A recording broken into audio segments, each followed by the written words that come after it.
Imagine for a moment that you have a habit that you really want to change. Let's say, for instance, you go up to the cafeteria every afternoon and you eat a chocolate chip cookie. This habit has caused you to gain a little bit of weight.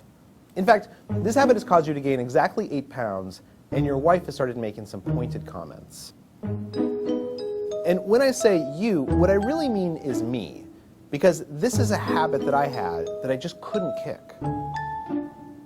To understand why that habit was so powerful and what it would take to change it, I had to learn how habits work. Every habit functions the same way. At first, there's a cue, some type of trigger that makes the behavior unfold automatically. Studies tell us that a cue can be a location, a time of day, a certain emotional state, other people, or just a pattern of behaviors that consistently triggers a certain routine. To figure out the cue for my craving, I spent a few days tracking exactly when the urge to eat a cookie hit. And what I noticed pretty soon was something interesting. The cookie craving always hit about between 3 o'clock and 3:30 in the afternoon. That was my cue. It was a certain time of day. The next part in the habit loop is the routine, the behavior itself.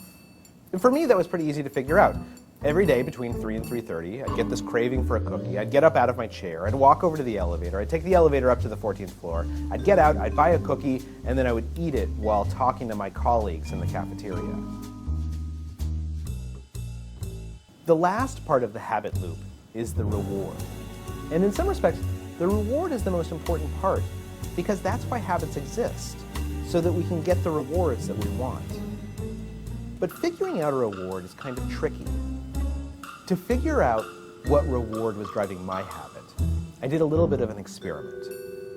One day when the cookie urge struck, instead of going up to the cafeteria, I went outside and I took a walk around the block. Then the next day, I went up to the cafeteria, but instead of buying a cookie, I got a candy bar and then ate it at my desk. And then the day after that, I went up to the cafeteria again, but I didn't buy anything. Instead, I just talked to friends for about 10 minutes. You get the idea. What I was trying to do was test different hypotheses to figure out what reward I was actually craving. And what I figured out pretty quickly was it had nothing to do with cookies. It had to do with socializing. Nowadays what happens is at about 3:30 in the afternoon, I absentmindedly stand up, I look around the office, I see a friend, I'll walk over and we'll gossip for 10 minutes and then I'll go back to my desk. The urge to go get a cookie has completely disappeared. The new behavior has become a habit, and I've lost about 12 pounds as a result. Studies have shown that if you can diagnose your habits, you can change them in whichever way you want. So what are the cues, routines, and rewards in your life? What habit do you want to change?